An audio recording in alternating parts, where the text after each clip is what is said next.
Hi guys, you watching flying without limitation. आज की इस वीडियो में हम वापस से देखने वाले हैं क्या इंडस वैली सिविलाइजेशन, जिसके अंदर आज हम देखेंगे इसके कैरेक्टरिस्टिक्स और इसके एक एक करके सारी सिटीज़ देखेंगे, इंपॉर्टेंट सिटीज़, और वहाँ पे क्या क्या मिला ऐसा जिससे हमें पता चला वहाँ के बारे में इतने अच्छे से। तो ये सारी चीज़ें हम देखेंगे। तो सबसे पहले हम स्टार्ट कर देते फटाफट से। अगर आपने पिछली वीडियो नहीं देखी तो पहले वो उस वीडियो को देख लेना, नहीं तो आगे एक वीडियो कंबाइन करके भी आ जाएगी। पर फिलहाल अगर आपने वो वीडियो नहीं देखी तो वो भी जरूर से जरूर देख लेना, तभी आपको समझ में आ जाएगा सब कुछ, नहीं तो नहीं आ पाएगा। चलो तो अब फटाफट से स्टार्ट कर देते हैं। सबसे पहले देखते हैं इसके कैरेक्टरिस्टिक्स क्या थे। जो इंडस वैली सिविलाइजेशन था वो एक अर्बन सिविलाइजेशन था। मतलब यहाँ पे शहर हुआ करते थे, सिटीज़ हुआ करती थी, एक शहरी सभ्यता थी इंडस वैली जो सिविलाइजेशन थी, यानी कि सिंधु घाटी की सभ्यता जो थी। यहाँ की सड़कें एक दूसरे को राइट एंगल पे कट करती थी। राइट एंगल यानी कि समकोण पे काटती थी, समकोण पर काटती थी। और ये सड़कें पता है किस डायरेक्शन में होती थी? पूरब और पश्चिम दिशा की साइड होती थी। मतलब तो इस वजह से क्या होता था, विंड चलती है अपोजिट साइड से, तो वो इन सड़कों को ऑटोमेटिकली क्लीन कर दिया करती थी। इन पे कुछ भी धूल मिट्टी जो भी हुआ करता था, इन सबको वो क्लीन कर दिया करती थी। तो ये यार बहुत अच्छी मतलब एक कैरेक्टरिस्टिक है इसकी कि कितने डेवलप थे ये लोग, इससे हमें ये पता चलता है। यहाँ की नालियाँ बिल्कुल ढकी हुई थी। यहाँ का मतलब ड्रेनेज सिस्टम इतना अच्छा था, ड्रेनेज जो था मतलब पूरा ढकी हुई थी नालियाँ। तो इस वजह से मतलब बाहर पानी वगैरह निकलने का सवाल नहीं पैदा होता। तो ये बहुत अच्छी कैरेक्टरिस्टिक्स थी एक इसकी। ये भी यहाँ पे अर्थव्यवस्था का मुख्य आधार क्या था? कृषि। मतलब ये लोग खेती करा करते थे, यहाँ पे खेती बहुत हुआ करती थी। यानी कि जैसे अपने यहाँ भी अभी इकोनॉमी का, अपने इंडिया की इकोनॉमी का आधार माना जाता है आज भी कृषि है। तो भैया तो उस टाइम पे भी क्या था? कृषि था, यानी कि एग्रीकल्चर। इनका व्यापार विदेशों तक होता था। मतलब ये इनके ट्रेड रिलेशंस थे अदर कंट्रीज़ के साथ, अदर जगहों के साथ में। तो आप देख सकते हो और कितने डेवलप थे ये लोग, इतने साल पहले की बात है, आपको पता ही है। अच्छा कमेंट करके बताओ, पिछली वीडियो में मैंने आपको बताया था कब से कब तक ये डेवलपमेंट हुआ इसका इंडस वैली सिविलाइजेशन का। जल्दी से कमेंट करके बताओ, देखते हैं किसे याद है। इनका समाज मातृसत्तात्मक था, यानी कि मैट्रिएकल सोसाइटी थी इनकी, यानी कि मदर की ज़्यादा इंपॉर्टेंस थी। इंडिया में अभी हमारा कैसा, अभी तो हमारा पितृसत्तात्मक मैट्रिएकल सोसाइटी है अपनी। यहाँ पे फादर की ज़्यादा इंपॉर्टेंस मानी जाती है। फादर का मतलब नाम वगैरह लिखा जाता है अपने नाम से पहले, पर उस टाइम पे ना मैट्रिएकल था, यानी कि मदर की इंपॉर्टेंस हुआ करती थी यहाँ पे ज़्यादा। और अगर हम बात करें इनकी लिपि, यानी कि ये कैसे लिखते थे, मतलब इनकी राइटिंग जो थी वो भाव चित्रात्मक लिपि थी, जिससे हम पढ़ नहीं सके। मतलब भाव चित्रात्मक मतलब ये पिक्चर्स वगैरह बनाता था, पिक्चर्स के थ्रू हमें समझना होता था इनने क्या लिखा है क्या नहीं लिखा है, जिसे हम पढ़ नहीं पाए अच्छे से। इनकी जो इनकी राइटिंग की लैंग्वेज थी। इनके मोहरों पे सर्वाधिक एक सिंग वाले जानवर, यानी कि वन हॉर्न्ड एनिमल है एक, उसका चित्र मिला। इनकी जो भी सील्स थी, इनके कॉइन्स वगैरह थे। यहाँ पे टेराकोटा के कॉइन्स चलते, टेराकोटा के सिक्के भी जिसे हम बोलते हैं, वो कॉइन्स चलते जो मिट्टी के बने होते थे। तो यहाँ पे क्या होता था, यहाँ पे ना इनके सिक्कों पे ना वन हॉर्न्ड एनिमल है उसकी पिक्चर मिली है हमें, जिसे हम जानते नहीं, जिसे हम यूनिकॉर्न कहते हैं, जिसको किसी ने कभी नहीं देखा है। पता नहीं वो कौन सा एनिमल है कौन सा नहीं, कुछ लोग गैंडा कहते हैं, पर लेकिन वो एक अलग ही एनिमल है, यूनिकॉर्न कहते हैं उसे। तो उसकी पिक्चर हुआ करती थी इनके जो मोहरें होती थी, इनकी जो सील्स होती थी। इनके मोहरों पर गाय का चित्र नहीं मिला है, गाय यानी कि काऊ का मतलब पिक्चर मिली नहीं है इनकी जो मोहरें थी। अब ये हमें क्या बताता है इससे? हमें इससे ये पता चलता है यार इस टाइम पे काऊ या तो थी नहीं तो मतलब जो ये वन हॉर्न एनिमल था, या ये काऊ है, या कुछ भी इसका अभी तक क्लियर नहीं हो पाया। शायद ऐसा भी हो सकता है ये वन हॉर्न एनिमल हो, ये बाद में चल के टू हॉर्न मतलब विकसित हो गए हो इसमें, उसके बाद यही काऊ बन गया हो। क्योंकि काऊ का इंपॉर्टेंस इतनी मेन बात क्यों हो जाती है, क्योंकि भाई इसके बाद जो वैदिक पीरियड आया था उस टाइम पे काऊ का बहुत इंपॉर्टेंट था। काऊ को मदर माना जाता था, काऊ के थ्रू ट्रेड हुआ करता था, सब कुछ मतलब काऊ के थ्रू हुआ करता था। तो ये बहुत बड़ी बात है कि इस टाइम पे काऊ का कुछ इंपॉर्टेंस नहीं थी, काऊ का कुछ मिला ही नहीं है मतलब यहाँ पे। तो बाकी तो आप देख ही सकते हो, और भी कई एनिमल्स का नहीं मिला, पर काऊ को इसलिए हम जोर दे के पढ़ते हैं क्योंकि वैदिक काल में बहुत ज़्यादा इंपॉर्टेंस हो गई थी काऊ के। यहाँ पे माप तौल के लिए न्यूनतम वाट, यानी कि माप तौल के लिए जो था ना वेट नापने के लिए चीज़ें होती हैं, तो न्यूनतम वाट था अपना 16 kg का, 16 किलोग्राम का। सिंधु सभ्यता के लोग युद्ध या तलवार से परिचित नहीं थे, यानी कि सोट के बारे में इन्हें नहीं पता था, सोट क्या होता है, इन्हें वॉर वगैरह के बारे में पता नहीं था, तो ये युद्ध वगैरह नहीं करते थे। हमें कुछ ऐसे एविडेंस नहीं मिले जिससे हम कह सकें ये लोग युद्ध करते थे इधर उधर किसी से, तो हम ये सब नहीं कह सकते क्योंकि सोट वगैरह भी नहीं मिली हमें। तो यहाँ इसके जो सिंधु सभ्यता थी, इसके एंड का सबसे बड़ा कारण किसे माना जाता है? वो माना जाता है फ्लड को, यानी कि बाढ़ को सबसे बड़ा कारण माना जाता है। ठीक है, तो ये एक अर्बन सिविलाइजेशन था, ये रोड्स इंटरसेक्ट करती थी एक दूसरे को राइट एंगल पे, है ना। तो ये सारी चीज़ें हम देख सकते हैं। इंग्लिश वाले यहाँ पे नीचे वाली चीज़ें पढ़ेंगे, लाइन से लिखी है, और हिंदी वाले ऊपर पढ़ेंगे क्योंकि यहाँ पे दोनों लैंग्वेजेस चलती हैं, है ना। तो ड्रेन्स वर कवर्ड, मतलब सारी चीज़ें मैं आपको बता ही चुका हूँ। चलो अब फटाफट से चलते हैं अगले टॉपिक पे। चलो यार, अब अपना टाइम है क्या करने का, इनकी सिटीज़ के बारे में जानने का, कि सिटीज़ वगैरह यहाँ पे कैसी हुआ करती थी, क्या हुआ करता था, क्या नहीं हुआ करता। तो चलो सारी की सारी मिस्ट्री खोल देते हैं फटाफट से और देखते हैं सिटीज़ के बारे में। तो पहली सिटी है अपनी हड़प्पा। हड़प्पा को 1921 में मतलब इसकी खुदाई करी थी 1921 में, और किसने करी थी? दयाराम साहनी ने करी थी। यार मैं लिखना भूल गया थोड़ा, पर ठीक है, हाँ दयाराम साहनी ने करी थी इसकी खुदाई यहाँ पे। ये रावी नदी के तट पर पाया गया है जो ये सिटी है ना। और ये अब आज के टाइम पे कहाँ है? पाकिस्तान के माउंट गोमरी ज़िले के अंदर, माउंट गोमरी डिस्ट्रिक्ट है पाकिस्तान में, तो उसके अंदर है ये जो अपना क्या नाम है इसका, हड़प्पा। हाँ, तो अब फटाफट से देखते हैं यहाँ पे हमें क्या क्या चीज़ें मिली हैं, इंपॉर्टेंट चीज़ें क्या क्या मिली हैं यहाँ पे। तो यहाँ पे मिला है हमें सबसे पहली चीज़ पॉटर्स व्हील, यानी कि कुम्हार का चाक जिसपे वो चीज़ें बनाता है कुम्हार लोग, पॉटर्स। अगली चीज़ मिली हमें ग्रैंडरी विद बिग प्लेटफॉर्म्स, इसे हिंदी में अन्नागार बोलते हैं, जहाँ पे हम ग्रैंडरी वगैरह रखते हैं, बिग प्लेटफॉर्म्स के साथ मिली है।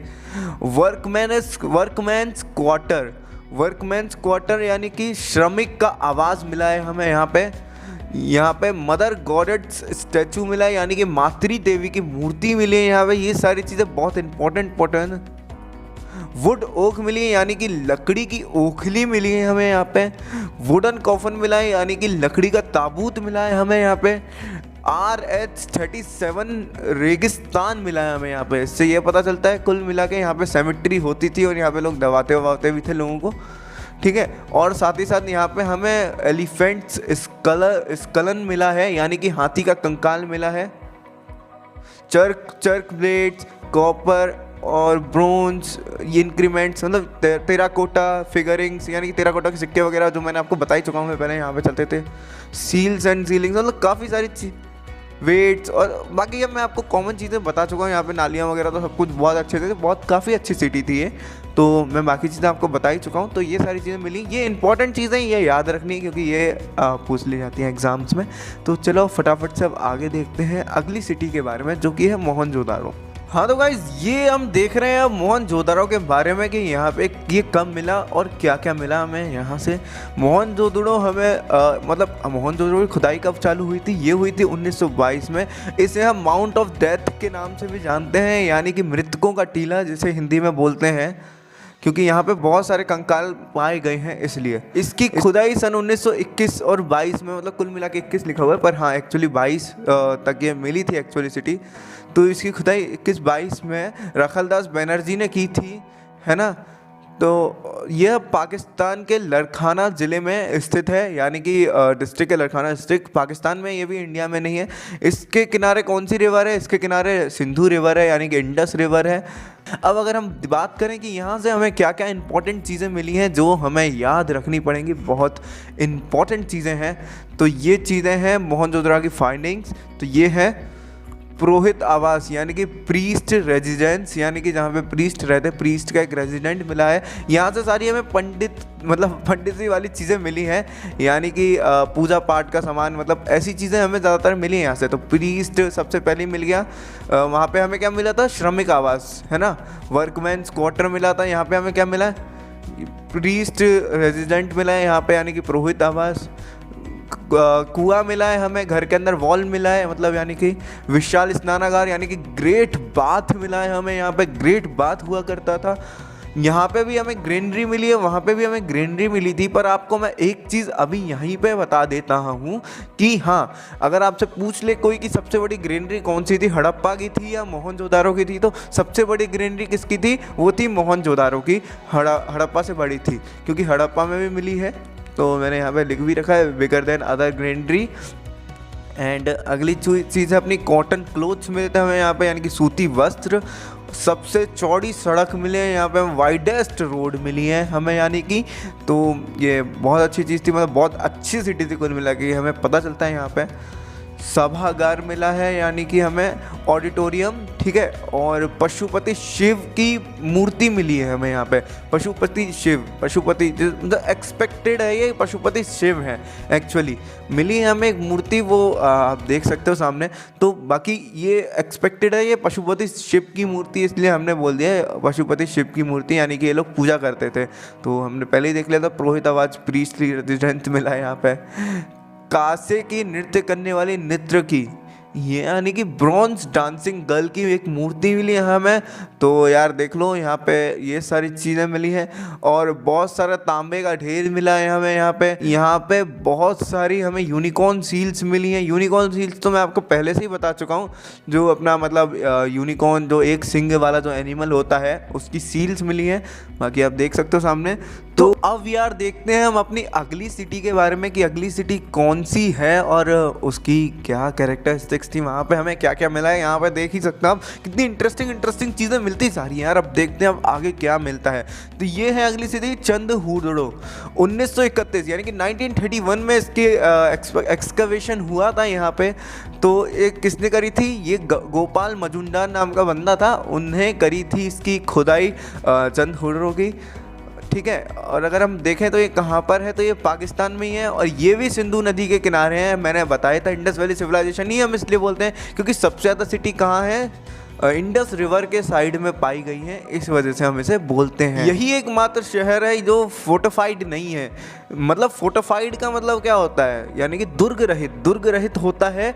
मतलब चारों तरफ बाउंड्री होती है सिटीज़ की। बाकी सिटीज़ जितनी भी पाई गई हैं उनके चारों तरफ बाउंड्रीज हैं, पर ये एक ऐसी सिटी है जिसके चारों तरफ बाउंड्री नहीं है। यही ओनली सिटी है जिसके चारों तरफ बाउंड्री। यह एक इंडस्ट्रियल सिटी है, इंडस्ट्रियल सिटी यानी कि औद्योगिक शहर है ये। तो यही सब है यार यहाँ का। अब देखते हैं हम इसकी फाइंडिंग्स की, यहाँ पे क्या क्या मिला है हमें चंदहुदड़ो के अंदर। यहाँ पे हम मेकअप का सामान बहुत सारा मिला है, आप अगर ध्यान से देखोगे तो। लिपस्टिक मिली है, लिपस्टिक जैसे लगने वाली तो चीज़ तो यार हमने उसे लिपस्टिक ही मान लिया है। शीशा मिला है, मतलब फेस वगैरह देखने के लिए ग्लास। मन का मिला है, गुड़िया मिली है, डॉल मिली है, यानी कि एक सुई मिली है, निडल जैसे हम कहते हैं। और एक ब्रिक मिली है अलंकृत, यानी कि कलरफुल वाली जो कलर्ड ईंट मिली है हमें। बिल्ली का पीछा करता हुआ कुत्ता, यानी कि मतलब एक हमें फिगरिंग मिली है जिसमें बिल्ली का पीछा कर रहा है एक कुत्ता। तो ऐसी भी मिली हमें फ़ोटो, मतलब एक सील मिली है हमें। पर एक बात है कि ये कई जगह पूछ लिया गया है, तो इसे ज़रूर याद रखना। अब अगली सिटी देखते हैं हम फटाफट से कि अगली सिटी क्या है और वहाँ पे हमें क्या क्या मिला है। अगली इंपॉर्टेंट सिटी है अपनी रोपण। इसकी खुदाई 1953 में हुई थी। यज्ञदत्त शर्मा ने करी थी इसकी खुदाई। कहाँ पे कब करी थी? 1953 में। ये सतलज नदी के किनारे, मतलब ये सतलज रिवर है इसके बगल में और ये पंजाब में आता है। यहाँ पे मानव के साथ साथ उसके पालतू जानवरों का भी कंकाल मिला है, यानी कि एक साथ जब किसी की डेथ होती है तो उसके साथ उसके जो पेट होता है उसको भी दबा दिया जाता है, या पेट अपने आप ही अपनी जान दे देता है, जो जैसा हमने कई बार हॉर्स वगैरह की स्टोरीज में देखा है। तो भाई तो यहाँ पे हमें ऐसा कंकाल मिला है जिसमें पालतू जानवर के साथ मानव को दफनाया गया है। अब यार देखते हैं हम फटाफट से अगली सिटी को। इसकी इंपॉर्टेंट फाइंडिंग्स इतनी थी। अगली सिटी है हमारी वनवाली। तो ये इसकी खुदाई रविंद्र सिंह ने करी। ये हरियाणा में आता है। कहाँ पे आता है? हरियाणा में। इसके पास में रिवर कौन सी है? रंगोई रिवर है, रंगोई रिवर। यहाँ पे जल निकासी की व्यवस्था नहीं थी, मतलब यहाँ पे ड्रेनेज सिस्टम नहीं था इस सिटी के अंदर। यहाँ की सड़कें टेढ़ी मेढ़ी थी, यहाँ की मतलब रोड्स भी इतनी अच्छी नहीं थी। मतलब ये सिटी कुल मिला के इतनी अच्छी नहीं है। क्या नाम है इसका? वनवाली। तो यहाँ की सड़कें टेढ़ी मेढ़ी थी। तो और अगर आप बाकी चीज़ देखो तो मतलब यहाँ पे इतना अच्छा चीज़ें पाई नहीं गई हैं इतने अच्छे तरीके से, तो हम कह सकते हैं ये इतनी अच्छी सिटी नहीं थी। पर हाँ, यहाँ पे जो जो चीज़ें मिली हैं ये आपको याद रखनी है, इंपॉर्टेंट सिटी अपने हरियाणा की है। चलो यार, अब फटाफट से देखते हैं हम अगली सिटी को, जो कि है कालीबंगा। कालीबंगा का अर्थ क्या होता है? Black Bengals. ठीक है, तो काली मिट्टी की चूड़ी बोल सकते हैं हम इसे। ये राजस्थान में सरस्वती रिवर यानी कि घग्गर रिवर होती थी जो उसके साइड में थी, जो कि अब सूख चुकी है। कई सेंचुरी तक वो बही थी पर अब वो सूख चुकी है ना। और यहाँ पे हमें आप देखते हैं क्या क्या मिला है। यहाँ पे हमें अलंकृत ईंट मिली है जो हमें पीछे भी मिली थी, यानी कि कलर्ड ब्रिक मिली है। तो ये हमें एक और जगह मिली थी यार जहाँ पे मेकअप वेकअप हुआ करता था। यार कमेंट करके बताओ जल्दी से, मैं भूल चुका हूँ यार कहाँ पे मिली थी वो हमें। तो यहाँ पे ये वाली ब्रिक मिली है, धूरी मिली है, जुता हुआ खेत मिला है हमें यार यहाँ पे, यानी कि यहाँ पे मतलब एग्रीकल्चर चल रहा होगा यार, इस वजह से मिला है। यहाँ पे हार्वेस्टर मिला है हमें, हवन कुंड मिला है यार हमें यहाँ पे, यानी कि यहाँ पे पूजा वगैरह होती थी। ये तो हमें पता चल ही गया है, इस चीज़ से हमें ये तो पता चल ही जाता है। आप किसकी भी पूजा करते होंगे। पशुपति शिव की हमें सील मिली है, तो हम कह सकते हैं शायद उनकी करते होंगे, पर कुछ भी पक्का नहीं है। अगली सिटी हमारी क्या है? धौलावीरा, जो हमें अभी न्यू मिला है, कुछ ही टाइम हुआ है, कुछ टाइम से मतलब 30 साल हो चुके हैं। पर हाँ, इतना कम भी टाइम नहीं हुआ है, इतना ज़्यादा टाइम भी नहीं हुआ है। ये कहाँ पर है? ये कच्छ के अंदर है, रन ऑफ कच्छ के अंदर है, मतलब रन है जो गुजरात का, वहाँ पे ये है। तो भैया काफ़ी अच्छी जगह है। ये कब एक्सकवेशन कब हुआ था इसमें? 1990 में, 1990 में किसने किया था? RS विस्ट यानी कि रविंद्र सिंह विस्ट के द्वारा इसकी खुदाई करी गई थी। ये सबसे बड़ा स्थल है सिंधु सभ्यता का, यानी कि बिगेस्ट प्लेस जो मिली है हमें सिंधु सभ्यता में वो ये है। पहले राखी गढ़ी हुआ करता था, पर जब से ये मिला है तब से ये मान लिया गया है सबसे बड़ा स्थल धौलावीरा, है ना। रन ऑफ कच्छ में है ये, तो बाकी आप देख ही चुके हो। अगली सिटी अपनी सुरकोटदा, यानी कि सरकोटदा आप बोलो, ऐसे जो भी बोलो, ये गुजरात में है। यहाँ से कलश समाधान और घोड़े की हड्डी मिली, यानी कि मतलब जो अपना हॉर्स था उसकी बोन मिली है। और कलश समाधान, यानी समाधान मतलब क्या होता है? मतलब कलश के अंदर दफना वफना देते हैं लोगों को भर के। तो ये सारी चीज़ें मिली हैं हमें यहाँ से सुरकोटदा से। और अगर मैं आपसे बात करूं गुजरात की, तो गुजरात में सबसे ज़्यादा प्लेस मिली हैं। ऐसा माना जाता है कि सबसे ज़्यादा सिटीज़ कहाँ मिली हैं? गुजरात में मिली हैं, इंडस वैली सिविलाइजेशन की। ये एक फैक्ट है, ऐसा याद रखना। अब अगली सिटी की बात करते हैं फटाफट से। अगली सिटी अपनी लोथल कहाँ पर है? अहमदाबाद में, गुजरात के। ये कोस्टल टाउन था, यानी कि यहाँ पे समुद्र था अगल बगल में। ठीक है, अब देखते हैं यहाँ पे क्या क्या मिले हैं। यहाँ पे सिंधु सभ्यता का बंदरगाह था, है ना। बंदरगाह तो कोस्टल टाउन था, तो आप समझ ही गए। यहाँ से ओदीवाड़ा मिला है। यहाँ घर के दरवाजे सड़कों की ओर खुलते थे। वैसे घर के दरवाजे क्या होता था ना, वैसे अंदर की साइड खुलते थे, पर ये एक ऐसी सिटी है जहाँ पे घर के दरवाजे कहाँ खुलते थे? बाहर की साइड खुला करते थे, सड़क की साइड। यहाँ से पर्शिया की सील मिली है, यानी पर्शिया की जो मोहर वगैरह थी। तो इससे हमें ये पता चलता है कि ये क्या बोलते हैं उसे, विदेशी व्यापार का पता चलता है कि ये लोग मतलब फॉरेन ट्रेड करते थे। यहाँ से युगल समाधान मिला। युगल समाधान क्या होता है पता है आपको? युगल समाधान वो होता है जब मतलब एक साथ मैन और वुमेन को दोनों को दफना दिया जाता है। तो इससे हमें पता चलता है कि उस टाइम पे सती प्रथा हुआ करती थी। तो इससे हम इससे कह सकते हैं कि मतलब सती प्रथा हुआ करती थी उस टाइम पे भी, क्योंकि यहाँ से मिला है ऐसा कुछ। चलो यार फटाफट से अगली सिटी को देख लेते हैं। अगली सिटी कौन सी है? वो है रंगपुर कहाँ पे है? गुजरात में है, गुजरात में। यहाँ से हमें क्या मिला है? यहाँ से हमें धान की भूसी मिली है, या मतलब धान की भूसी। धान तो आप जानते हो ना क्या होती है? पता नहीं है? चलो कोई दिक्कत नहीं, कोई ना कोई आपको बता देगा। गाइस अगली सिटी अपनी सुक्ता गेंडो। ये हमने बात करी थी ना, ये कौन सा वेस्टर्न बॉर्डर है इसका, मतलब इंडस वैली सिविलाइजेशन का। ये कहाँ पर है? ये अरब सागर से 55 किलोमीटर दूर है थोड़ा सा।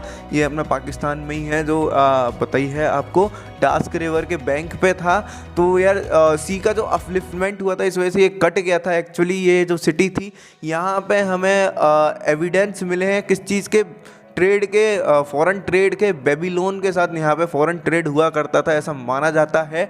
और बाकी ये कोस्टल टाउन था, ये तो आपको पता चली गया क्योंकि अरेबियन सी था यहाँ पे, तो उससे आप समझ ही गए होंगे। कोस्टल टाउन था ये, मतलब अपना जो लोथल है और एक ये अपनी जगह है, तो इनके साथ में ये भी एक कोस्टल टाउन हुआ करता था, सुक्ता गेंडो, ठीक है।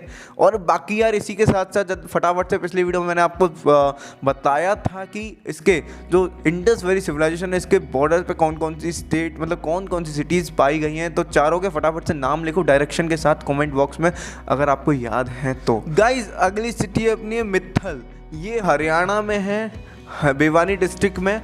यहाँ पे हमें क्या क्या चीज़ें मिली हैं, यहाँ पे हमें टेराकोटा का पहिया भी मिला है भैया, तो यहाँ पे आपको ये सारी चीज़ें मिली, पर कुछ इंपॉर्टेंट नहीं है ये सिटी कुल मिला के। तो घर के बाहर निवास के प्रमाण वगैरह मिले। ये जो सिटी है ये साइन देती है इसके ख़त्म होने के, मतलब इसके एंड होने के, जो अपनी इंडस वैली सिविलाइजेशन है उसके एंड होने के, मित्थल। गाइज अपनी अगली सिटी है राखीगढ़ी, ये कहाँ पर है, ये हरियाणा के हिसार में है, तो हिसार में है ये।